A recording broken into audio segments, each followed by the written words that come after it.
আশা করি সকলেই ভালো আছেন এবং সুস্থ আছেন। আমি মোহাম্মদ সাবিত আলম লিখছি ময়মনসিংহ বিভাগ থেকে। আজ আমি যে ঘটনাটি আপনাদের সামনে নিয়ে এসেছি সেই ঘটনাটি আমাকে বলেছেন আব্দুর রশিদ নামের একজন ভদ্রলোক। আজ কথা না বাড়িয়ে সরাসরি ঘটনায় চলে যাব। ঘটনাটি উনি আমাকে যেভাবে বলেছেন আমি সেভাবেই আপনাদের সামনে উপস্থাপন করছি। অনিচ্ছাকৃত ভুল ত্রুটির জন্য ক্ষমা প্রার্থনা করছি। বলছেন আব্দুর রশিদ।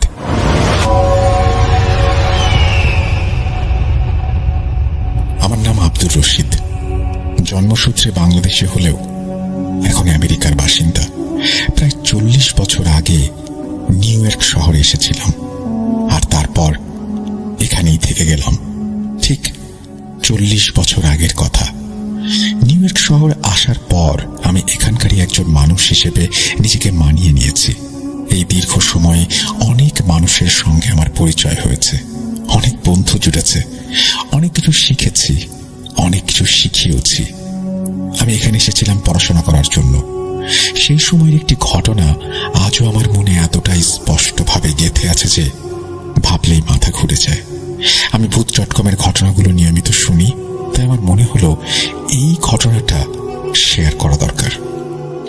আমাদের বিশ্ববিদ্যালয়ে বিশ্বের বিভিন্ন প্রান্ত থেকে ছাত্রছাত্রীরা পড়তে আসতো।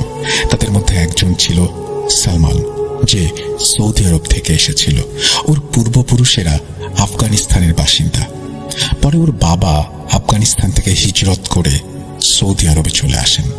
সালমান আমার বয়সী ছিল। আমরা কয়েকজন ছেলে মিলে একটা গ্রুপ ছিলাম। আমরা পড়াশোনার পাশাপাশি কাজও করতাম, আর বেশিরভাগ সময়ই একসঙ্গে কাটাতাম। সালমানদের অ্যাপার্টমেন্টটা আমাদের বন্ধুদের অ্যাপার্টমেন্টের খুব কাছেই ছিল।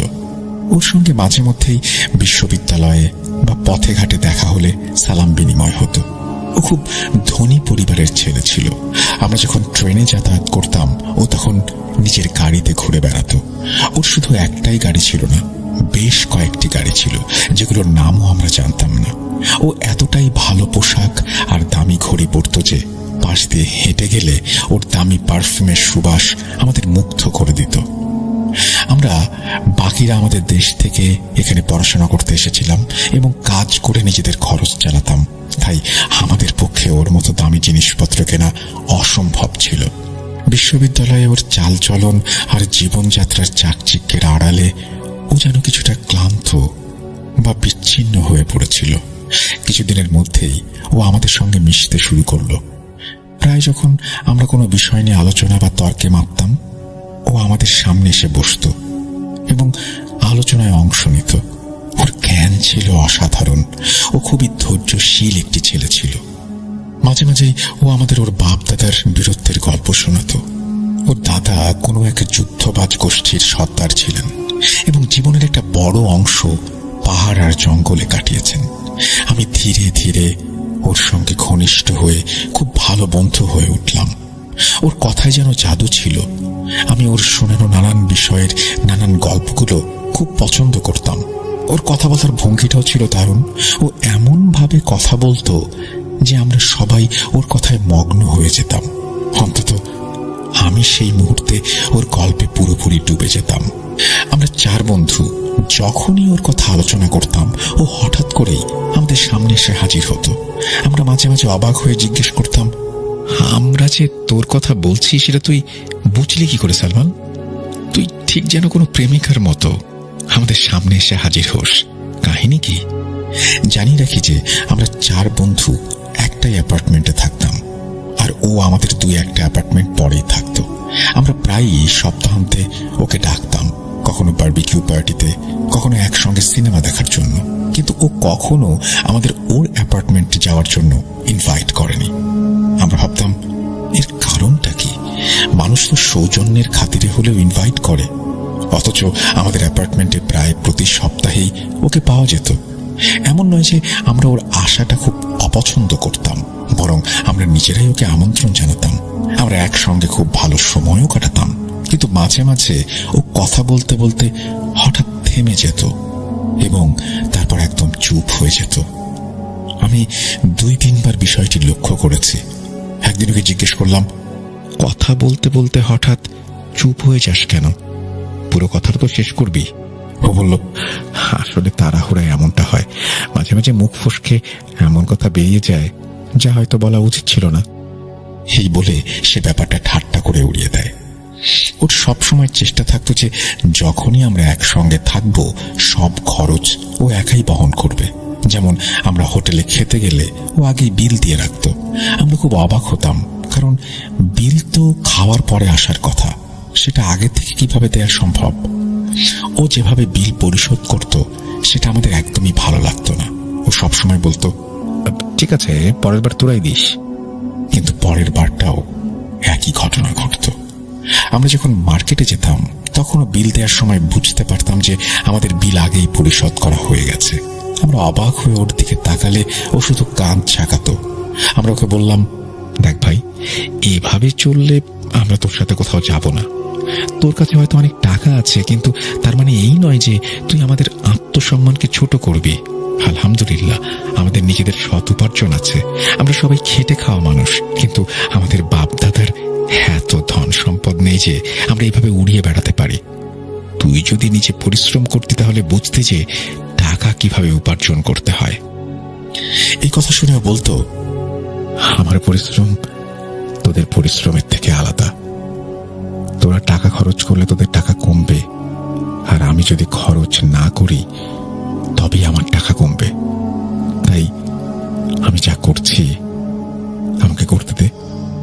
আমরা তখন ওর কথার অর্থ কিছুই বুঝতাম না, তবু আমাদের 5 জনের মধ্যে একটা গভীর বন্ধুত্বের সম্পর্ক গড়ে উঠেছিল। আমাদের মধ্যে কোনো সমস্যা হলেই, আনন্দের কোনো উপলক্ষ এলেই আমরা সবাই একে অপরের পাশে দাঁড়াতাম। এভাবেই দিনগুলো চলছিল। আমাদের আসাদ নামের একজন বন্ধু ছিল। সে সবসময় বলতো, আজ আমরা বন্ধু, কিন্তু কাল পরিস্থিতি হয়তো এমন নাও থাকতে পারে। তাই তোরা ওর খরচ করা টাকাগুলো জমিয়ে রাখ। যখন ওর মন বলবে বা ফেরত চাইবে তখন ফেরত দিয়ে দিস। এভাবে আমরা কারো কাছে ঋণী থাকবো না। আর আমরা সবাই আসাদের কথা মতো কাজটা করতে শুরু করলাম। একদিনও আমাদের সঙ্গে বসেছিল। সেদিন আমরা একটা হরর মুভি দেখার পরিকল্পনা করছিলাম। ও যখন জানতে পারলো যে আমরা হরর মুভি দেখব, তখন ওর আচরণটা অদ্ভুত হয়ে গেল। ও বলল, না, হরর ফিল্ম দেখা চলবে না। সে সময় একটা খুব জনপ্রিয় হরর ফিল্ম মুক্তি পেয়েছিল। আমরা সবাই মিলে সেটা দেখতে চেয়েছিলাম, কিন্তু শেষ পর্যন্ত ওর কথা মেনে নিতে হলো। আমাদের মনে হচ্ছিল ও এমন একটা ভান করছিল যেন সিনেমা শুরু হওয়ার আগেই উঠে চলে যেতে পারে। আমাদের মধ্যে কয়েকজন বন্ধুকে ঠাট্টা করে বলেছিল, তুই ভীতু নাকি? একটা সিনেমা দেখে ভয় পেয়ে যাস? যাই হোক, শেষ পর্যন্ত ও আমাদের সঙ্গেই বসে গেল। সিনেমা যখন ক্লাইম্যাক্সে পৌঁছালো, সবাই খুব আগ্রহ নিয়ে দেখছিল, কিন্তু আমার চোখ বারবার সালমানের দিকে যাচ্ছিল। ও কখনো মুখ ঝাঁকাচ্ছিল, কখনো অন্যদিকে তাকাচ্ছিল। ওর নজর টিভির দিকে ছিল না, কিন্তু ওর ভেতরের অবস্থা দেখে মনে হচ্ছিল খুব অস্থির। মনে হচ্ছিল ওর ভেতরে কিছু একটা ফেটে পড়বে। হঠাৎ করে ও কাঁপতে শুরু করলো, আর মাথাটা হাঁটুর মধ্যে গুঁজে দিল। আমি অন্য বন্ধুদের দিকে তাকালাম। সবাই সালমানকে অদ্ভুত দৃষ্টিতে দেখছিল। ঠিক সেই মুহূর্তে বাইরের দরজায় কেউ জোরে জোরে আঘাত করতে শুরু করলো। মনে হচ্ছিল যেন অনেকে মিলে দরজায় হামলা চালাচ্ছে। এই ধাক্কাধাক্কি এতটাই সারপ্রাইজিংলি শুরু হয়েছিল যে আমরা সবাই ভয়ে লাফিয়ে উঠলাম, কিন্তু সালমানের উপর এর কোনো প্রভাব পড়ল না। ও আগের মতোই হাঁটুতে মাথা গুঁজে বসে রইল। আমাদের কারো দরজার কাছে গিয়ে দেখার সাহস হচ্ছিল না। দরজাটা প্রচন্ড শব্দ করে কাঁপছিল। তখন আমরা চারপাশ থেকে একটা তীব্র চিৎকারের আওয়াজ শুনতে পেলাম। আমি আর কিছুই বুঝে উঠতে পারছিলাম না। আমি আর এগোতে পারলাম না। সঙ্গে সঙ্গে টিভির সুইচটা বন্ধ করে দিলাম। টিভি বন্ধ হতেই ঘরটা যেন জমে গেল। সবকিছুতে এক অদ্ভুত নীরবতা নেমে এলো। দরজায় ধাক্কার শব্দ নিচ থেকে থেমে গেল। আমরা সবাই যেন সাপের মতো জমে গেলাম। কারো সামনে এগোনোর সাহস ছিল না, এমনকি একে অপরের দিকে চোখ তুলে তাকাতেও পারছিলাম না। আমাদের গলা এতটাই শুকিয়ে গিয়েছিল যে মনে হচ্ছিল কাঁটা বিঁধেছে। আমাদের ওঠার বা কথা বলার শক্তি ছিল না। আমরা শুধু একে অপরকে শূন্য চোখে দেখছিলাম। সবার নজর ছিল সালমানের দিকে। ও অনেকক্ষণ ওই অবস্থাতেই বসে রইল। আমাদের মধ্যে এতটাই ভয় কাজ করছিল যে ওর কাছে গিয়ে কিছু বলার সাহসও হচ্ছিল না। কিছুক্ষণ পর ও মাথা তুলতেই আমরা দেখলাম ওর চোখ দুটো টকটকে লাল হয়ে আছে। ও আমাদের দিকে না তাকিয়েই নিজের ওভারকোটটা তুলে নিয়ে দ্রুত অ্যাপার্টমেন্ট থেকে বেরিয়ে গেল। আমরা ওকে আটকাতে পারলাম না, ওর অবস্থা সম্পর্কে কিছু জিজ্ঞেসও করতে পারলাম না। আমাদের শরীর ভয়ে অসাড় হয়ে গিয়েছিল। তারপর কে হরর মুভি দেখতে চাইবে? আমরা নিজেরাই একটা ভয়ঙ্কর অভিজ্ঞতার মধ্যে দিয়ে গেলাম। সালমানের এমন অবস্থা দেখে আমার মনে অনেক সন্দেহ দানা বাঁধল। এমনটা কোনো স্বাভাবিক মানুষের সঙ্গে হতে পারে না। পরের 2 দিন ও বিশ্ববিদ্যালয়ে আসেনি, বাইরে কোথাও দেখা হয়নি। ওর সঙ্গে আমাদের কোনো যোগাযোগ ছিল না, ফোন করলেও ধরেনি। আমরা কিছুই বুঝতে পারছিলাম না আমাদের কি করা উচিত। আমরা ওর বাড়িতে যেতে চাইছিলাম, কিন্তু ভাবছিলাম গেলে ওর কি রিঅ্যাকশন হবে। তারপর ভাবলাম আমাদের তো যেতেই হবে, ওর খোঁজ খবর নেওয়া দরকার। এতদিন ধরেও আমাদের বাড়িতে আসেনি, দেখা দেয়নি, এর চেয়ে খারাপ আর কি হতে পারে। যাই হোক, আমরা ওর বিল্ডিং এ পৌঁছালাম। ওর ফ্ল্যাট নাম্বারটা আমরা ঠিক মতো জানতাম না। ওকে আমরা যতবার দেখেছি সবসময়ই ওর বিল্ডিং এর বাইরেই দেখেছি। আমরা প্রথম তলায় উঠছিলাম। সিঁড়ি দিয়ে উঠতেই বাঁ দিকের একটা অ্যাপার্টমেন্ট দেখলাম, যেটা ফুল গাছে দিয়ে খুব সুন্দর করে সাজানো ছিল। আমরা নিশ্চিত ছিলাম যে এটা ওর অ্যাপার্টমেন্ট হতে পারে না, কারণ আমাদের ধারণা ও এমন শৌখিন নয়। অ্যাপার্টমেন্টটা দেখে মনে হচ্ছিল এটা কোনো পরিবারের, কিন্তু এক মুহূর্তের জন্য আমি হতবাক হয়ে গেলাম যখন নাম ফলকে ওর পুরো নামটা লেখা দেখলাম। ওর ব্যক্তিত্বের মতোই অ্যাপার্টমেন্টের বাইরে থেকে সুন্দর করে সাজানো ছিল। দেয়ালে সুন্দর ঝুলন্ত গাছপালা ছিল, নিচে কিছু সুন্দর সিনারি রাখা ছিল, আর বাইরের দিকে কিছু শোপিস সাজানো ছিল। আমি এতটাই অবাক হয়েছিলাম যে আমাদের অ্যাপার্টমেন্ট ওদের অ্যাপার্টমেন্টের কাছে কিছুই না। আমরা ভয়ে ভয়ে দরজায় বেল বাজালাম। কিছুক্ষণ পর দরজা খুলল এবং আমরা সামনে সালমানকে দাঁড়িয়ে থাকতে দেখলাম। ও আমাদের দেখে একটু অবাক হলো। আমরা দরজার বাইরে থেকেই বললাম, ভেতরে আসতে বলবি না? ও সরে দাঁড়িয়ে বলল, অবশ্যই, ভেতরে আয়। ও আমাদের জন্য দরজা খুলে দিল। আমরা ওর ঘরের ভেতর প্রথম পা রাখলাম। মনে হচ্ছিল যেন কোনো রাজপ্রাসাদের ভেতরে ঢুকেছি। ঘরটা সুগন্ধে ভরা ছিল। কি দামি আর সুন্দর অ্যাপার্টমেন্ট! এত সুন্দর আসবাবপত্র, মেঝেতে পাতা শৌখিন কার্পেট, সবকিছু যেন নিজের দামের কথা জানান দিচ্ছিল। আমি ভেতর থেকে একটু লজ্জা বোধ করলাম, কারণ আমাদের অ্যাপার্টমেন্টে এমন একটা জিনিসও নেই। ওর অ্যাপার্টমেন্টে কোনো জাঁকজমক ছিল না, কিন্তু এতটাই আলো ঝলমল করছিল যে সাদা পর্দাগুলো আলো পড়ে কাঁচের মতো চিকমিক করছিল। মজার ব্যাপার হলো, আমাদের অ্যাপার্টমেন্টের চেয়ে ওর অ্যাপার্টমেন্টে মাত্র একটা ঘর বেশি ছিল, তবুও ভেতরে ঢুকতেই সেটাকে অনেক বড় মনে হচ্ছিল। এমন লাগছিল যেন আমরা কোনো রাজপ্রাসাদে ঢুকে পড়েছি। আমরা এতটাই অবাক হয়েছিলাম যে ঠিকমতো কথাও বলতে পারছিলাম না। এটা ঠিক যে ও ভালো পোশাক পরতো, কিন্তু ওর জীবনযাত্রা ওর পোশাকের চেয়েও এতটা উন্নত হবে সেটা আমরা ভাবিনি। ও আমাদের সোফায় বসতে বলল। তারপর আমি কথা শুরু করলাম। আমি বললাম, ওই দিন তোর শরীরটা একটু খারাপ ছিল, আর 2 দিন তুই বিশ্ববিদ্যালয়ে আসিসনি, তাই ভাবলাম তোর খোঁজ খবর নিয়ে আসি। ও বলল, হ্যাঁ, আমার শরীরটা ভালো ছিল না। কিছুক্ষণ এদিক ওদিক কথা হলো, কিন্তু আমার মনে হচ্ছিল ওর মনটা যেন কোনো দুশ্চিন্তায় ডুবে আছে। এতদিন আমরা একে অপরের সঙ্গে এত খোলামেলা ভাবে কথা বলতাম, কিন্তু এখন যেন বুঝতেই পারছিলাম না কি বলবো আর কি বলবো না। আমাদের মধ্যে একটা দূরত্ব অনুভব করলাম। হঠাৎ রান্নাঘর থেকে খাবারের সুবাস আসতে শুরু করলো। আমি বুঝতে পারলাম না, ও তো আমাদের সঙ্গেই বসে আছে, তাহলে রান্নাঘরে কেই সুগন্ধ ছড়াচ্ছে। কিছুক্ষণ পর ও বলল, চল খেতে যাই। ডাইনিং টেবিলে নানান রকম খাবার দেখে আমরা সবাই হতবাক হয়ে গেলাম। কারো মুখ থেকে একটা শব্দও বের হচ্ছিল না। আমাদের তো বিস্ময়ে মুখ বন্ধ হয়ে যাওয়ার জোগাড়। তখন মনে হচ্ছিল আমাদের মাথা যেন একরকম কাজ করছে না, কিছুই ভাবতে পারছিলাম না। খাবারের স্বাদ এতটাই ভালো ছিল। সবচেয়ে মজার ব্যাপার হলো, একটা পদও শেষ হচ্ছিল না। আমরা যতই খাবার নিচ্ছিলাম, খাবারগুলো যেন ঠিক একই পরিমাণে থেকে যাচ্ছিল টেবিলের ওপর। এমন দারুণ মশলার ব্যবহার আমরা আগে কখনো খাইনি। ফল, মিষ্টি, আরো নানান রকমের পদ ছিল। আমরা এতটাই খেয়েছিলাম যে নিজেরা অবাক হয়ে গিয়েছিলাম যে আজ আমাদের কি হয়েছে। এর আগে কখনো আমাদের এত খিদে পায়নি। আর জীবনে এত বেশি খাবারও আমরা কখনো খাইনি। খাওয়ার পর ও আমাদের অন্য একটা ঘরে নিয়ে গেল। আমি হাত মুখ ধুয়ে বসতেই মনে পড়ল আমি আমার জ্যাকেটটা ডাইনিং টেবিলে রেখে এসেছি। আমি আবার ডাইনিং রুমে গেলাম, আর সেখানে গিয়ে যা দেখলাম তাতে আমার পায়ের তলার মাটি সরে গেল। ডাইনিং টেবিলটা একদম পরিষ্কার পরিচ্ছন্ন, এমনকি একটা দাগও ছিল না। কি বলবে, কিছুক্ষণ আগে এখানে কেউ খাচ্ছিল। আমি অবাক হয়ে গেলাম। এর কোনো শেষ নেই, কিন্তু এটা কিভাবে সম্ভব? টেবিল পরিষ্কার করতে তো কিছুটা সময় লাগে। এমন লাগছিল যেন কেউ জাদুর ছুরি ঘুরিয়ে সবকিছু পরিষ্কার করে দিয়েছে। আমার হাত ঘড়িটা টেবিলের ওপরেই ছিল, আমি সেটা তুলে পড়লাম। এখন আমার মনে প্রশ্ন জাগলো, এই সব খাবার তৈরি করেছিল কে? রান্নাঘরে কে ছিল? ঘরে ফেরার পথে আমি একবার রান্নাঘরে উঁকি দিয়ে দেখলাম। রান্নাঘরটা এতটাই পরিপাটি ছিল যে মনে হচ্ছিল কেউ সেখানে কখনো কাজই করেনি। আমি একদম হতভম্ব হয়ে গেলাম, বুঝতেই পারছিলাম না ব্যাপারটা কি। যখন থেকে ওর বিল্ডিং এ এসেছি তখন থেকেই আমার মাথার ওপর বিস্ময়ের পাহাড় ভেঙে পড়েছে। সেই সময় ওর অ্যাপার্টমেন্টে এমন একটা পরিস্থিতি তৈরি হয়েছিল, আমরা যারা সেখানে ছিলাম প্রত্যেকের মনে যা যা পাওয়ার ইচ্ছা বা আকাঙ্ক্ষা ছিল, ঠিক সেই সব জিনিস ও একটা ব্যাগে উপহার হিসেবে আমাদের সবাইকে দিল। ও বলল, তোরা আমার বাড়িতে প্রথমবার এসেছিস, তাই এই উপহারগুলো তোদের জন্য।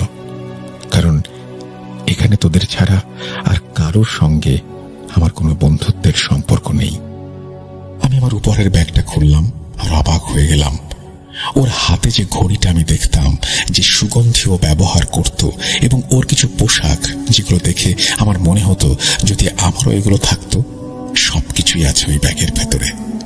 যদিও আমি এই ইচ্ছার কথা কখনো কাউকে বলিনি, আমার মন ছাড়া আর কেউ এই বিষয়টা জানতো না। এখন কেউ যদি এতই ধনী হয়, সে অন্যের মনের কথা জানতে পারবে কিভাবে? ধনী হওয়া আর মনের কথা জানতে পারা দুটো ভিন্ন ব্যাপার। আর এই ব্যাপারটা আমাকে খুব অবাক করে দিয়েছিল। জানি না কেন আমার মন মানছিল না যে আমি ওর কাছে এতটা ঋণী হয়ে যাব। এই উপহারগুলো এমন ছিল যার ঋণ হয়তো আমি সারা জীবনেও শোধ করতে পারবো না। আমি ব্যাগটা সামনের টেবিলের উপরে রাখলাম, বললাম, আমি সব নিতে পারবো না। ও অবাক হয়ে আমার দিকে তাকিয়ে বলল, কেন? আমি বললাম, তুই আমাকে লজ্জিত করছিস। আমি জাস্ট তোর খোঁজ নিতে এসেছিলাম। আমার দিকে আমার বাকি বন্ধুরাও তাকালো এবং তারাও ব্যাগগুলো ওর সামনে রেখে দিয়েছিল এবং বলল, রশিদ ঠিকই বলেছে, আমরা সব নিতে পারবো না। এমন হলে তোর আর আমাদের মধ্যে একটা বড় পার্থক্য তৈরি হয়ে যাবে, কারণ বন্ধুত্বের সমতা থাকাটাই ভালো। আর আমরা তোকে এর বিনিময়ে কিছুই দিতে পারবো না। এভাবে উপহার নিলে নিজেদের ছোট মনে হবে। সালমান অবাক হয়ে আমাদের দিকে তাকিয়ে বলল, আল্লাহর দোহাই, তোরা মানা করিস না। তোদের বন্ধুত্ব আমার জন্য খুবই মূল্যবান। তোদের সঙ্গে আমি যে সময়টা কাটিয়েছি তার দাম আমি কোনোদিন দিতে পারবো না। আর এমনিতেও আমার মতো মানুষের সঙ্গে কেউ বন্ধুত্ব করতে চায় না। সো তোদের মতো বন্ধু পাওয়াটা আমার জন্য বড় উপহারের চেয়েও বড়। এই বলে ও আবার সেই ব্যাগগুলো আমাদের হাতে তুলে দিল। আমরা সবাই নিজেদের অ্যাপার্টমেন্টে ফিরে এলাম, সবাই নিজের ব্যাগ খুললাম। এখন আমাদের মধ্যে একে একে সবাই বলতে লাগলো তারা এই জিনিসগুলোই মনে মনে চেয়েছিল। সবাই অবাক হয়েছিল, এটা কিভাবে সম্ভব যে ও আমাদের মনের কথা জেনে গেল আর সেই জিনিসগুলোই আমাদের উপহার দিল। আমাদের কেউই এই উপহার পেয়ে খুব একটা খুশি হতে পারছিলাম না। আমাদের মধ্যে আলোচনা শুরু হলো, আসলে সালমান কে, আর ওই খাবারগুলোই বা কে তৈরি করেছিল। আসাদ বলল, যদিও আমাদের জানানোর প্রয়োজন মনে করত তাহলে আগেই বলে দিত। কিন্তু আমার অবস্থা ছিল এমন যে এই সব চিন্তা করতে করতে আমার মনটা কেমন যেন অদ্ভুত হয়ে যাচ্ছিল।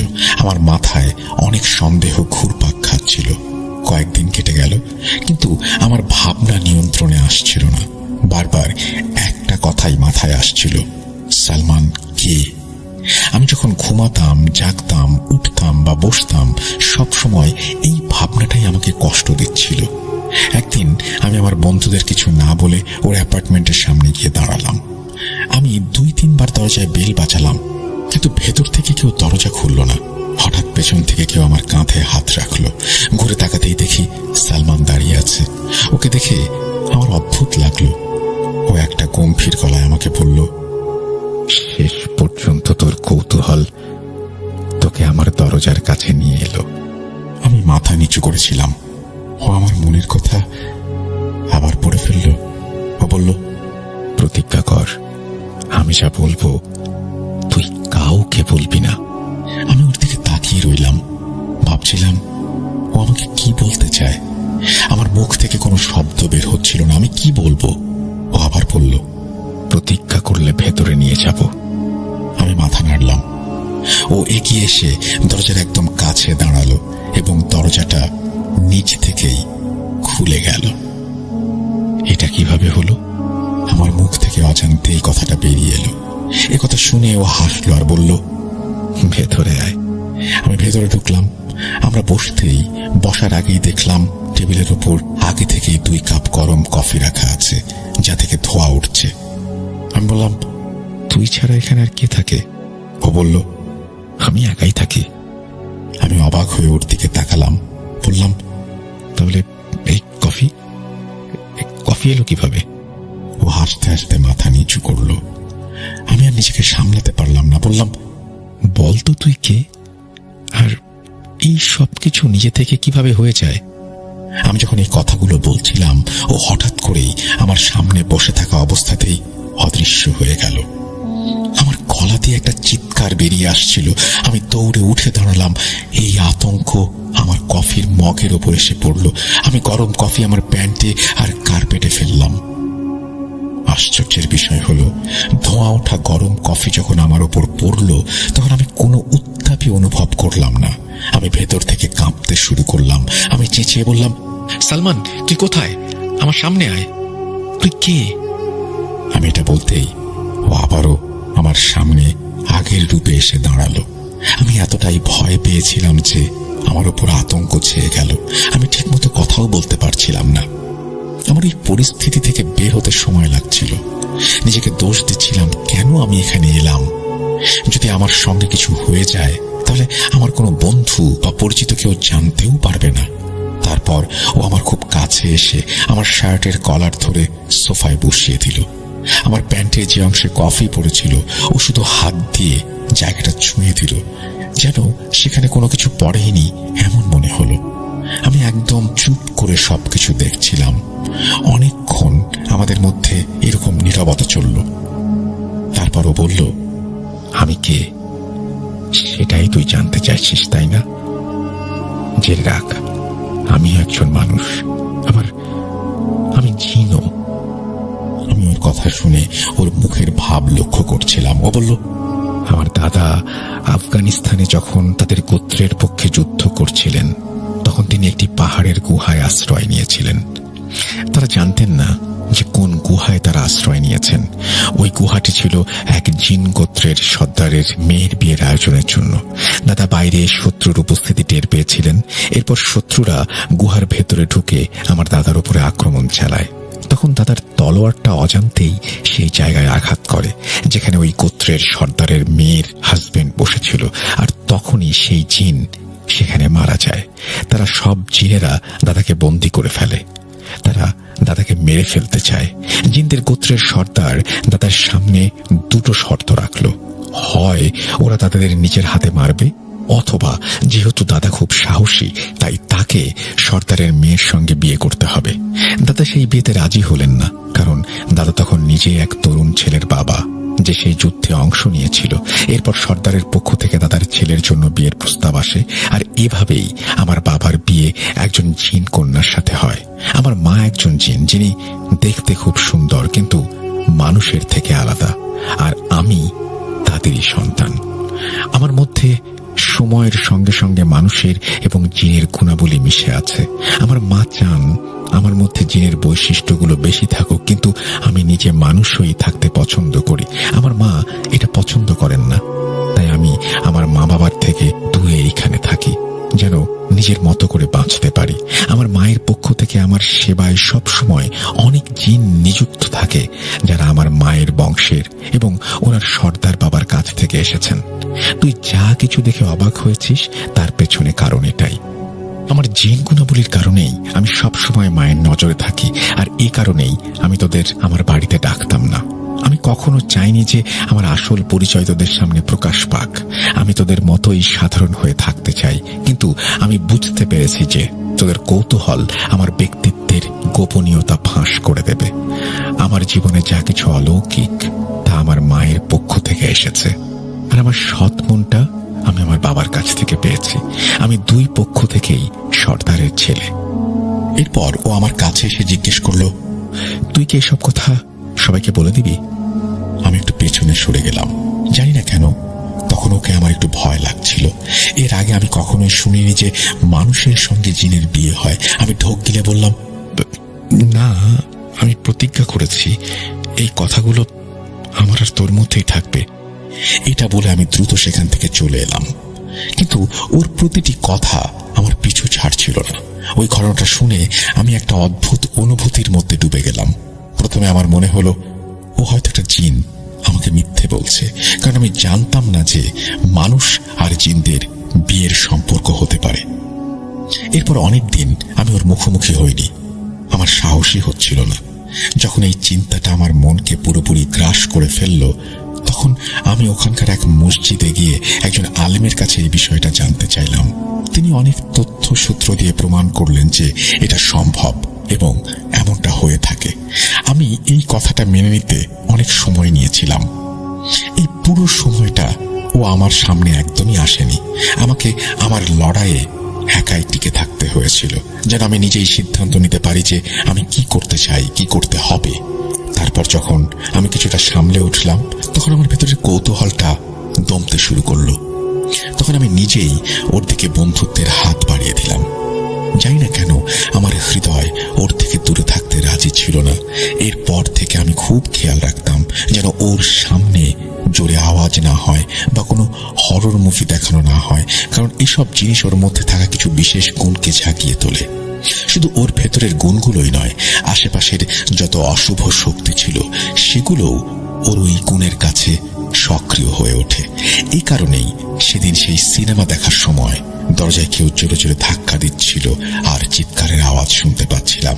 অনেক দিন ধরে আমাদের বন্ধুত্ব চলেছিল। তারপর আমার নিজের মনে কিছু ভাবনা এলো। ভাবনাটা এমন ছিল যে ও আমাদের থেকে আলাদা। আমরা একসঙ্গে ছিলাম, ভালো সময় কাটিয়েছি, পড়াশোনা করেছি এবং নিজেদের ক্যারিয়ার গড়ে তুলেছি, কিন্তু আমি কাউকে কখনো জানাইনি যে ও আমাদের থেকে আলাদা বা আমাদের মতো নয়।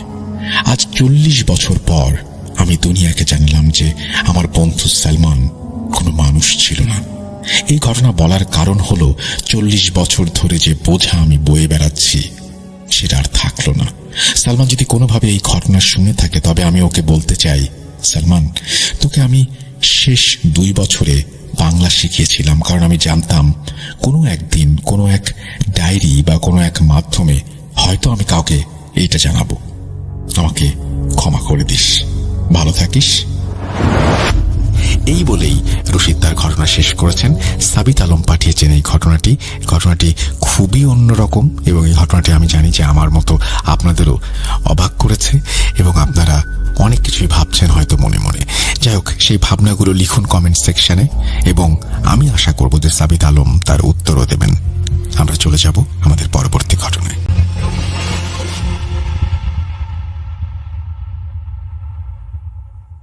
Welcome back. আপনাদের সবাইকে স্বাগত জানাচ্ছি আমি রাসেল। আশা করছি আপনারা সবাই ভালো আছেন এবং ভালোর তলে আছেন। আমিও ভালো আছি আর ভালোর তলে আছি। জুনায়েদ হুজুরের ঘটনা আপনাদের সবার অনেক প্রশংসা পেয়েছে। আমি জানি অনেকেই অধীর অপেক্ষায় আছেন কবে আসবে আবার জুনায়েদ হুজুরের ঘটনা। তো আজকে একটা জুনায়েদ হুজুরের ঘটনা আমরা পেয়েছি এবং সেটি পড়ে শোনাবো। আশা করছি প্রথম থেকে শেষ পর্যন্ত শুনবেন আমাদের। চলুন শুরু করা যাক। আসসালামু আলাইকুম রাসেল ভাই ও প্রিয় শ্রোতা বন্ধুরা, আশা করি আল্লাহর অশেষ রহমতে আপনারা সবাই ভালো আছেন এবং ভালোর তলে আছেন। আমি মোহাম্মদ ইয়াসিন বলছিলাম গাজীপুরের কোনো একটা জায়গা থেকে। আজ আবারও জুনায়েদ হুজুরের নতুন একটি ভয়ঙ্কর সত্য ঘটনা নিয়ে হাজির হলাম। আশা করি আপনাদের কাছে ভালো লাগবে। ঘটনায় ভুল ত্রুটিগুলো ক্ষমা সুন্দর দৃষ্টিতে দেখার আবেদন রইল। কথা না বাড়িয়ে চলুন শুরু করা যাক। ঘটনাটা আজ থেকে প্রায় 3 বছর আগের। জুনায়েদ হুজুর আমাকে তার গ্রামের বাড়ি নিয়ে যান একটি রুকাইয়ার কাজের জন্য। রুকাইয়ার কাজ শেষে জুনায়েদ হুজুর আমাকে নিয়ে রাতে একটু বের হলেন গ্রামের রাতের সৌন্দর্য দেখানোর জন্য। পেছনে হুজুরের 7 রত্নরাও ছিলেন। আমরা হাঁটছিলাম একেবারে গ্রামের রাস্তা দিয়ে। দুপাশে ধান ক্ষেত আর মাঝখান দিয়ে একটা রাস্তা চলে গেছে শেষ না হওয়ার পথে। আমরা সকলেই নীরবভাবে গ্রামের সৌন্দর্য উপভোগ করছি। হঠাৎ জুনায়েদ হুজুর বলে উঠলেন, জানো ইয়াসিন, আজ থেকে প্রায় 15 বছর আগে এই রাস্তাটা এতটা শান্ত ছিল না। এই রাস্তা দিয়ে মানুষজন দিনের বেলায় চলতেই ভয় পেত। আল্লাহর ইচ্ছায় আমার হাত দিয়েই এই ভয়ের অবসান ঘটেছে। আমি বললাম, হুজুর, কি সেই ঘটনা আমাকে বলুন, আমি শুনতে চাই। হুজুর বলতে রাজি হলেন। গভীর অন্ধকারের মধ্যে জুনায়েদ হুজুরের ঘটনা শুরু হলো।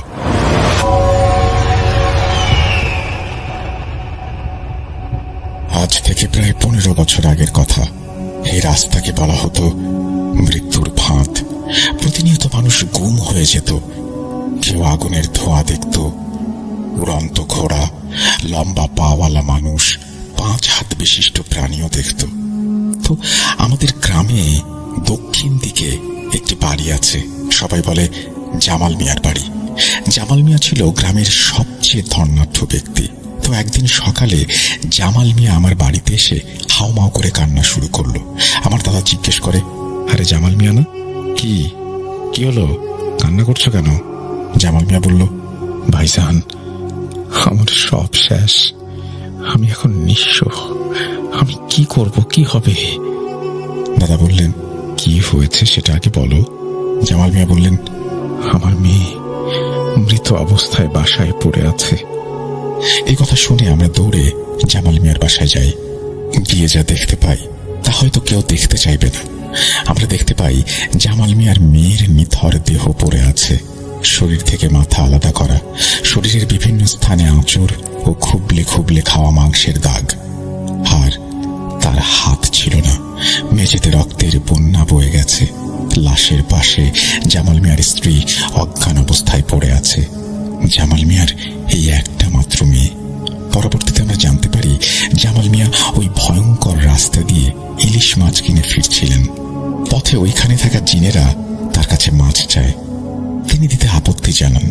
তারপর বাড়িতে এনে সেই মাছ ভাজেন, আর মাছের প্রথম টুকরাটা জামাল মিয়ার মেয়ে খায়। ফলে সেই খবিশ জিনেরা রাগে ফেটে পড়ে। তারা জামাল মিয়ার মেয়েকে হত্যা করে এবং শরীর থেকে মাংস খেয়ে ফেলে। এই ঘটনার একদিন পর জামাল মিয়া শোক সহ্য করতে না পেরে আত্মহত্যা করে ফেলে, আর তার স্ত্রীর কোনো খবর পাওয়া যায় না। জামাল মিয়ার সাথে এই ঘটনা ঘটার কিছুদিন পর গ্রামের এক বাসিন্দা রফিক মিয়া এই রাস্তা দিয়ে ফিরছিলেন। তিনি একটু নেশাগ্রস্ত ছিলেন। প্রাকৃতিক প্রয়োজনে তিনি পাশে থাকা একটা তেঁতুল গাছের পাশে গিয়ে বসেন। এর ফলস্বরূপ সেই জিনেরা রাগান্বিত হয়ে তাকে মেরে ফেলে। সকালে গ্রামবাসীরা তার সেই লাশ গাছে ঝুলন্ত অবস্থায় পায়। লাশের শরীরে চামড়া ছিল না। আর বেশিরভাগ ঘটনা এরপর থেকে ওই তেঁতুল গাছেই ঘটত। এইসব দেখে গ্রাম প্রধান খুব দুশ্চিন্তায় পড়ে যান। তিনি সিদ্ধান্ত নেন ওই তেঁতুল গাছটি কেটে ফেলবেন। লোকজন নিয়ে তিনি সকালে তেঁতুল গাছটি কাটতে যান, কিন্তু গাছটির একটি ডাল কাটার পরেই ওই স্থান থেকে রক্ত পড়া শুরু করে, যা দেখে তারা আর কাটতে পারে না। পরের দিন খবর আসে গ্রাম প্রধান সহ ওই লোকজন যারা গাছ কাটতে গিয়েছিল সকলেই মারা গিয়েছে, আর তাদের মৃত্যু অনেক কঠিন ভাবে হয়। আমরা দেখতে পাই গ্রাম প্রধান সহ শ্রমিকগুলোর লাশ আধ খাওয়া অবস্থায় পড়ে আছে। মাথা একটি রগের সাহায্যে ঝুলছে। হাতের একটি অংশে শুধুমাত্র হাড় দেখা যাচ্ছে। মাংস খেয়ে ফেলা হয়েছে। পুলিশ অনেক চেষ্টা করেছে তদন্ত করে বের করার, কিন্তু যাকে দেখাই যায় না সেই সত্তাকে অ্যারেস্ট করবে কিভাবে? এগুলো ছাড়াও অনেক ঘটনা ঘটত। গ্রামবাসীরা আতঙ্কে পড়ে গিয়েছিল। তখন সবাই মিলে আমার কাছে আসে এবং এর সমাধান চায়, বারবার অনুরোধ করতে থাকে। কারণ তখন গ্রামে একমাত্র আমিই ছিলাম যে রুকাইয়ার কাজ করত। আমি বললাম, আচ্ছা, যেহেতু আপনারা সকলে এসে এত অনুরোধ করছেন, আমি দেখছি কি করা যায়। আপাতত আপনারা নামাজ আদায় করুন, পবিত্র অবস্থায় থাকুন, বেশি বেশি কোরআন তেলাওয়াত করুন। এশার নামাজের পর বাইরে অযথা ঘোরাঘুরি করবেন না, আল্লাহ ভরসা। সেদিনের মতো গ্রামবাসীরা চলে যায়। রাতে আমি এই বলে জুনায়েদ হুজুর থামেন, বললেন, ইয়াসিন, অনেক রাত হয়ে গেছে, চলো বাড়ি যাই। আমি বললাম, কিন্তু হুজুর, রুকাইয়ার বাকি অর্ধেক অংশ তো শোনা হলো না, আপনি কিভাবে সমাধান করলেন বলুন। ধৈর্য ধরো, ইনশাল্লাহ আগামীকাল বলবো। এখন দেখছো রাত কয়টা বাজে? ভুলে যেও না, এই সেই রাস্তা, অনেক মানুষের মৃত্যুর সাক্ষী এটা। এখন বাড়ি চলো। এই কথা বলতেই আমিও একটু ভয় পেয়ে যাই। কি আর করার, রাতে ঘুম হলো না, বাইরে পেঁচা ডাকছিল। কখন যে আবার ঘটনা শুনব। পরের দিন সকাল থেকে রাত পর্যন্ত কেটে যায় রুকাইয়ার কাজে। সব কাজ শেষ করে রাত 11টার দিকে হুজুরকে অনুরোধ করি বাকি ঘটনা শোনানোর জন্য। হঠাৎ ইলেকট্রিসিটি চলে যায়। এবার মনে হচ্ছিল ঘটনা শোনার পুরো পরিবেশ তৈরি হয়েছে। আমি জুনায়েদ হুজুরের উঠোনে থাকা আম গাছের নিচে বসে পড়লাম বাকি ঘটনা শোনার জন্য। হুজুর আরম্ভ করলেন। সেদিনের মতো গ্রামবাসীরা চলে যায়। রাতে আমি আমার জিনদের সাথে আলোচনায় বসি। আমি বললাম, ইসমাইল, এখন কি করা যায়? সমস্যা তো দিন দিন বৃদ্ধি পাচ্ছে। ইসমাইল বলল, হুজুর, ওই রাস্তায় মূলত তেঁতুল গাছটাকে ঘিরেই সব হচ্ছে। বুঝলাম না, তেঁতুল গাছকে ঘিরে মানে? তুমি কি বলতে চাইছ? হুজুর, আপনাদের গ্রামে এক কালো জাদুকর এসেছিল। সে তার আস্তানার জন্য ওই তেঁতুল গাছটাকে বেছে নেয়। সেখানে খারাপ জিনদের মাধ্যমে মানুষের ক্ষতি সাধন করত। তার কারণে অনেক মানুষ ওই রাস্তায় আত্মহত্যা করেছে। সে নিজেই গাছটাকে পূজা করত। ইবলিশ শয়তানের গোত্রের এক জিন, তার নাম খান্নাস। সে তাকে একবার আহ্বান করেছিল, কিন্তু সঠিক নিয়ম না জানার কারণে খান্নাস জিন তাকে হত্যা করে। পরবর্তীতে খান্নাস জিন সেইখানে তার দলবলকে নিয়ে মানুষের ক্ষতি সাধন করা শুরু করে। সব কথা তো বুঝলাম, কিন্তু এখন উপায় কি? হঠাৎ দরজা ধাক্কানোর শব্দ। হুজুর, দরজা খুলুন, আমার মেয়েকে বাঁচান, তাকে নিয়ে গিয়েছে। আমি দৌড়ে গিয়ে দরজা খুলি। আরে সুমির মা, তুমি? কি হয়েছে? এত রাতে তুমি এখানে? হুজুর, আমার মেয়েকে নিয়ে গেছে ওই রাস্তায়, তাকে আটকাতে পারলাম না, কিছু করুন। কিন্তু কে নিয়ে গিয়েছে? সুমির মার চেঁচামেচিতে গ্রামের লোক সবাই জড়ো হয়ে গেল। তারপর খোঁজা শুরু হলো সুমিকে। ওই রাস্তায় মানুষজন যেতে ভয় করলেও সকলে যায়। তারপর আমরা দেখতে পাই সুমি ওই গাছের নিচে মৃত অবস্থায় পড়ে রয়েছে। তার অবস্থাও আগের লোকজনদের মতোই, কিন্তু সুমির দেহ পাওয়া গেলেও তার মাথা পাওয়া যায় গাছটার উপরে। তার চেহারায় একটি চোখ ছিল না, একটি কান অর্ধেক খাওয়া ছিল। এইসব আমি সহ্য করতে না পেরে আর 7 জন জিনকে নিয়ে পরের দিন আবার আলোচনায় বসি। আমি ইসমাইলকে জিজ্ঞাসা করি, ইসমাইল, দিন দিন পরিস্থিতি আরো ভয়ঙ্কর হচ্ছে। গ্রামের সব বাচ্চারা এসব দেখে অনেক ভয় পায়, এখন কি করব? ইসমাইল কিছুক্ষণ চুপ থেকে বলল, হুজুর, এর সমাধান আমার মাথায় ধরছে না। আমি আগে কখনো খান্নাস জিনের সাথে লড়াই করিনি, এই সম্পর্কে আমার অভিজ্ঞতা কম। হামজা বলে উঠল, হুজুর, একজন আছে যে এই সমস্যার সমাধান করতে পারবে। ইসমাইল বলল, কে? 7 মহের বাদশাহ। হামজার এই কথা শুনে ইসমাইল অবাক হয়ে যায়। তোমার মাথা ঠিক আছে? তুমি জানো তুমি কার নাম নিচ্ছ? সে যদি চায় তোমাকে এক নিমিষে মেরে ফেলতে পারে। হুদ বলল, ইসমাইল, হামজা যার কথা বলেছে একমাত্র সেই এর সমাধান করতে পারবে। চেষ্টা করে দেখলে ক্ষতি কি? আমি অবাক হয়ে ইসমাইলকে বললাম, এই 7 মহের বাদশাহ মানে কি? ইসমাইল ভীত কণ্ঠে বলল, আসলে হুজুর, 7 মহের বাদশাহ হলো 7টি দলের বাদশাহ জিন। তিনি মূলত 7টি জিনের দলকে পরিচালনা করে থাকেন। তার দেখা পাওয়া মানে হলো ঘোলা পানিতে মাছ ধরার মতো। তিনি কারো পরোয়া করেন না, সহজে লোকালয়ে আসেন না। তার বয়স আনুমানিক 1300 বছর হবে। তিনি খুব রাগী। তিনি মারিদ বংশের জিন, কিন্তু আল্লাহর প্রতি ঈমান এনেছেন, তাই তাকে 7টি দলের দায়িত্ব দেয়া হয়েছে। আমি বললাম, হামজা, তুমি কি জানো তাকে কেমন করে আহ্বান করতে হয়? হামজা বলল, হুজুর, নিয়মটা আমার থেকে ইসমাইল ভালো জানে।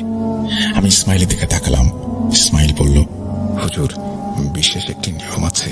তাকে ডাকতে হলে এমন মানুষ লাগবে যে হজ করে এসেছে। আরো কিছু বিশেষ আমল আছে। পূর্ণিমার রাতে 70 বার সূরা জিন পড়ে আমল করতে হবে। সে মিষ্টি খেতে পছন্দ করে, তাই তারও ব্যবস্থা করতে হবে। ইসমাইল সম্পূর্ণ রিচুয়ালটা বলে। সব শুনে আমি বললাম, ঠিক আছে, আমরা তাকে ডাকবো। 2 দিন পর পূর্ণিমার রাত ছিল, তাই পূর্ণিমার রাতে আমি সূরা জিন 70 বার পড়ে পূর্ণ আমল শেষ করলাম। হঠাৎ আমি দেখতে পাই আমার রুম আলোয় ভরে গেছে। ঠিক মতো তাকাতে পারছি না। খুব কষ্টে চোখ খুললাম। চোখ খুলে দেখতে পাই একটা পালকিটা বহন করছে 4টি আলো। আসলে তারা জিন ছিল। পালকির ভেতর থেকে একটা মিষ্টি আওয়াজ ভেসে আসলো, কে আমাকে ডেকেছিস? এত বড় সাহস, আমাকে বিরক্ত করিস? দাঁড়া, তোদের ব্যবস্থা করছি। এবার আমি বললাম, আপনি রাগ করবেন না বাদশাহ, আপনি শান্ত হন এবং সালাম নিন। ঠিক আছে, দে। এখন আমার জন্য যে মিষ্টি এনেছিস সেটা দে। বল, কি হয়েছে? কেন আমাকে এত রাত্রে ডেকেছিস? বাদশাহ, আমাদের গ্রামের খুব বিপদ। জানি, আমাকে কিছু বলতে হবে না, তোর মুখ দেখেই বুঝতে পেরেছি। এখন শোন, ওইখানে খান্নাস জিন রাজত্ব করছে। সে অপবিত্র জিন, তার নাম শুনলে আমার গা গোলায়। এখন উপায় বলছি, মনোযোগ সহকারে শোন। আমি এক কথা বারবার বলি না। তুই তোর দাদার কাছে যা, গিয়ে জিজ্ঞাসা কর আব্দুর রউফ সাহেবের রুকাইয়ার কিতাবটা কোথায় রাখা। সেই কিতাবেই তুই তোর সব প্রশ্নের উত্তর পেয়ে যাবি। এই বলে 7 মহের বাদশাহ তার পালকি নিয়ে উধাও হয়ে যায়। আমি ইসমাইলের দিকে তাকালাম, দেখলাম সে মাথা নিচু করে দাঁড়িয়ে আছে। পরের দিন আমি আমার দাদার কাছে গিয়ে জিজ্ঞাসা করলাম সেই কিতাবের কথা। দাদা অবাক হয়ে বললেন, আব্দুর রউফ সাহেবের নাম তুমি কোথা থেকে শুনলে? তুমি জানো তিনি কে? আমার দাদা একজন আলেম থাকার কারণে আমি সব খুলে বলি। দাদা বললেন, আমি আমার জীবনে 7 মহের বাদশাকে অনেক আহ্বান করেছি, কিন্তু সে সাড়া দেয়নি। তোমার মন পবিত্র, তাই তোমার ডাকে সাড়া দিয়েছে। এখন শোনো, আব্দুর রউফ হলো আমার দাদা। তিনি ছিলেন এই গ্রামের সবচেয়ে বড় আলেম, রাকি। তিনি যত ধরনের রুকাইয়া করেছেন, সেই রুকাইয়া করার নিয়ম একটি কিতাবে সংরক্ষণ করে রেখেছেন। কিন্তু দাদার মৃত্যুর পরে 7টা কিতাব আমার কাছে ছিল। তারপর দাদার জিনেরা ওটা গুম করে দেয়, তাই বলতে পারলাম না কিতাবটা কোথায়। আমি এবার চিন্তায় পড়ে যাই, কিতাব না পেলে সমস্যার সমাধান হবে কিভাবে? রাতে ইসমাইলকে সব খুলে বলি। ইসমাইল বলল, 7 মহের বাদশাকে ডেকে জিজ্ঞেস করুন। তিনি যেহেতু কিতাবের কথা বলেছেন, তিনিই এর সন্ধান দিতে পারবেন। উপায় না পেয়ে ডাকতে হলো আবারও 7 মহের বাদশাকে। তিনি হাজির হয়ে চটে যান ইসমাইলের উপরে। ইসমাইল, তুই একটু বেশি চালাক। আর এতক্ষণে আমি বুঝতে পারি এই হচ্ছে ইসমাইলের বাদশা, আমি যা আগে জানতাম না। বাদশা, যাই হোক, এবার কিতাবের সন্ধানটা দিলে খুব উপকার হতো। জানি, এই নে কিতাব। আব্দুর রউফ সাহেবের জিনেরা আমার দলে। তারা এই কিতাব যোগ্য লোকের কাছে তুলে দিতে চায়, তাই এটা তোর হাতেই তুলে দিলাম। ভবিষ্যতে আমাকে আর বিরক্ত করবি না। এই বলে 7 মহের বাদশা চলে যান। আমি বুঝতে পারলাম না, কিতাবটা যেহেতু বাদশার কাছেই ছিল, তাহলে প্রথমেই তিনি দিলেন না কেন? যাই হোক, আমি ইসমাইলকে কিছু বলি না। কিতাবটি খুলি। 112 নম্বর পেজে খান্নাস জিন সম্পর্কে সব লেখা ছিল, আর তাকেও তার দলবলকে কিভাবে পরাজিত করতে হয় তাও লেখা ছিল। কিতাবটিতে লেখা ছিল, খান্নাস জিন এরা মানুষের ভয় নিয়ে খেলে, মানুষের দুর্বলতা খুঁজে বের করে ভয় দেখায়। এরা বাতাসের মাধ্যমে চলাচল করে। এদের পছন্দের খাবার হলো মানুষের তাজা মাংস। প্রতি সপ্তাহে তারা মোট 3 দিন শিকার করে। এদের হাত থেকে বাঁচতে হলে কয়েকটি নিয়ম পালন করতে হবে এবং তাদের দুর্বলতা খুঁজে বের করে কাজ করতে হবে। তাদের সবচেয়ে বড় দুর্বলতা হচ্ছে জমজম কূপের পানি। এটা তাদের দুর্বল করে দিতে যথেষ্ট। এদের হত্যা রক্ষা করতে হলে একটি কালো কোঁচকোঁচে মোরগের ভেতর বন্দি করতে হবে এবং জবাই করতে হবে। জবাই করা হলে পুরনো কোনো কবরের পাশে মাটি চাপা দিতে হবে, কিন্তু কোনো প্রকারের ভুল করা যাবে না। আমি বললাম, এ তো অনেক সহজ কাজ। ইসমাইল বলল, হুজুর, যতটা সহজ মনে করছেন ততটা সহজ না। এখানে একটা কথা লেখা আছে, একেবারে নিচে দেখুন, ছোট্ট করে লেখা। আমি দেখলাম আসলেই তো লেখা আছে, নেতাকে হত্যা করতে হবে বিশেষ দিনে। আমি কিছু বুঝতে পারলাম না। ইসমাইল বলল, হুজুর, নেতা মানে একমাত্র দলের যে প্রধান, তাকেই হত্যা করতে হবে, আর বাকিরা এমনিতেই দুর্বল হয়ে পড়বে। আর বিশেষ দিন মানে হচ্ছে শবে বরাতের রাতে, যা প্রতি বছর একবারই আসে। এইবার আমি চিন্তায় পড়ে যাই। তার মানে হাতে সুযোগ একটাই। আমি ক্যালেন্ডারের দিকে তাকাই, দেখতে পাই শবে বরাতের আরো 1 সপ্তাহ বাকি। কিন্তু এদিক দিয়ে গ্রামের পরিস্থিতি অনেক খারাপ। কি আর করার, পরবর্তী 1 সপ্তাহ অপেক্ষা করতে হবে। পরের দিন সকালে ঘটল আরেক কাহিনী। গ্রামের পশ্চিম দিকে জাব্বার কাকার বাড়ি। শুনলাম গতকাল রাত থেকে জাব্বার কাকার ছোট ছেলেকে পাওয়া যাচ্ছে না। তার বয়স আনুমানিক 15 বছর হবে। পুরো গ্রাম খোঁজা হলো, কিন্তু তাকে পাওয়া গেল না। 2 দিন পর তাকে সেই তেঁতুল গাছের নিচে মৃত অবস্থায় পাওয়া যায়। মৃত্যুটা ঠিক একই রকম ভাবে হয়েছে। খোঁজ নিয়ে জানতে পারি, বন্ধুদের সাথে বাজি ধরে অতিরিক্ত সাহস দেখিয়ে সে ওই রাস্তায় গিয়েছিল। ফলে খান্নাস জিন তাকে স্বীকার করেছে। দিন যেন কাটছিলই না। অবশেষে 5 দিন কেটে গেল। এই 5 দিনে 2টি বাচ্চা তাদের প্রাণ হারালো। শবে বরাতের রাত, পবিত্র রাত। এই দিনে জিনেদের ক্ষমতা কমে যায়, কারণ আল্লাহ নিজে প্রথম আসমানে অবতরণ করেন। ফলে আমাদের জন্য কাজটা একটু সহজ হয়ে যায়। অবশেষে সেই রাত চলে আসে। আমি গ্রামবাসীদের আগেই বলে রেখেছিলাম, আজ রাতে যেন কেউ ঘর থেকে বের না হয়। আমরা রওনা দেই সেই রাস্তার উদ্দেশ্যে, আমিও আমার 7 জিন। রাস্তায় পৌঁছাতেই চোখের সামনে দিয়ে একটি ঘোড়া উড়ে যায়। এটা আমি কি দেখছি? ইসমাইল বলল, হুজুর, ভয় পাবেন না, এটা খান্নাস জিনের কাজ, আপনি শান্ত হন। আমি আয়াতুল কুরসি পড়া শুরু করি। এরপর মনে হলো পেছন থেকে কেউ আমার বাম কাঁধে হাত রাখলো। আমি পেছনে ফিরে যা দেখলাম তা আমি কল্পনাতেও দেখতে চাই না। আমি দেখি 4 চোখ বিশিষ্ট একটি প্রাণী, তার মুখ থেকে মাংস গলে পড়ছে। ইসমাইল আমাকে টান দিয়ে সামনের দিকে নিয়ে যায়। হুজুর, আপনার কি মাথা খারাপ? জানেন না এই সব কাজে বের হলে পেছনে তাকানো নিষেধ? আমার কলিজায় আর পানি নেই। আমি তখন নতুন নতুন লুকাইয়ার কাজ শুরু করেছি, এত অভিজ্ঞ নই। ইসমাইল কিছু একটা পড়ে আমাকে ফুঁতে দেয়, আমি স্বাভাবিক হয়ে যাই। আর যেই জায়গায় ছিলাম ওইখান থেকে 10 মিনিট হাঁটলেই তেঁতুল গাছটার সামনে পৌঁছাবো। আদনানের হাতে কালো একটা মোরগ ছিল। কিছুটা এগিয়ে যেতেই মনে হলো কেউ আমার পিঠে হাত রাখলো। এইবার আমি পেছনে তাকানোর সাহস পেলাম না। আর একটু এগোতেই দেখতে পাই কি যেন আমার দিকে আসছে। একটু কাছে যেতেই দেখতে পাই মানুষ আকৃতির কিছু একটা, তার মাথা থেকে রক্ত গড়িয়ে পড়ছে। একটি কাক ঠুকরিয়ে ঠুকরিয়ে খাচ্ছে। এসব দেখার চেয়ে আমার যেন মৃত্যুই ভালো। হঠাৎ হামজা আমার কানে কানে বলল, হুজুর, সূরা জিন পড়ুন, সব ঠিক হয়ে যাবে। কিন্তু ওই মুহূর্তে কোনো সূরাই আমার মনে আসছিল না।